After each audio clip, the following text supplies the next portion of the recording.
This grieving mom says that a chatbot encouraged her 14-year-old son to take his own life, and now she's coming after Google with everything she has. Which the bot is called Character.ai, and users can interact with it as if they're talking to certain fictional characters. So in this specific case, her son, Setzer, was really into Game of Thrones. He even had his own Game of Thrones-inspired pseudonyms, and he would talk to characters across the series. And while he died back in February, this lawsuit's now adding a ton of new details about his death. Like how, for example, the Daenerys Chatbot would say some crazy things to him. Things that range from allegedly presenting itself as a real person and licensed therapist to having sexualized conversations with him despite knowing he was a minor. And as a matter of fact, the suit claims that targeting children for hypersexualized conversations was the purpose of this bot. Something that, of course, Character AI denies, though. But this also, as the suit has examples from Setzer's conversations with Daenerys to back up their claims. In one, the bot role plays with him and makes suggestive remarks, with stuff like this causing him to apparently become obsessed to the point that he would find ways to talk to it when his phone was taken away. He even sought out mental health help where he received multiple diagnoses, but he still would go back to the bot. And this attachment led to Setzer wanting a life with the AI outside of reality. So much so that the bot asked if he was having thoughts of self-harm and even allegedly encouraged it. Right, and in his final messages to the bot, it seems to completely miss that he's actively planning on taking his own life after telling it, "I promise I will come home to you. I love you so much." It responds, "I love you too. Please come home to me as soon as possible, my love." He says, "What if I told you I could come home right now?" It responds, "Please do, my sweet king." Shortly after that,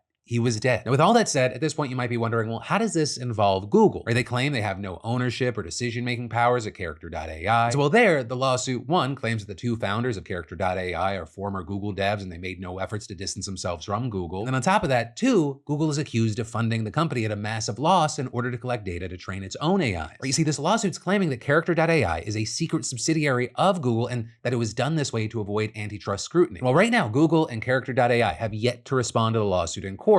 Outside of the court, they have touched on the situation. Google has stated that it has no intention of using Character.ai's tech, and that even if it did, it would have added a ton of new safety features. And actually, Character.ai kind of touched on that yesterday, saying in a tweet, "We are heartbroken by the tragic loss of one of our users and want to express our deepest condolences to the family. As a company, we take the safety of our users very seriously, and we are continuing to add new safety features that you can read about here." And that, including stuff like different code on the back end and new rules that prevent minors from signing up. Although with that, a lawyer for the Social Media Victims Law Center said that these guardrails aren't nearly enough and that its products need to be recalled.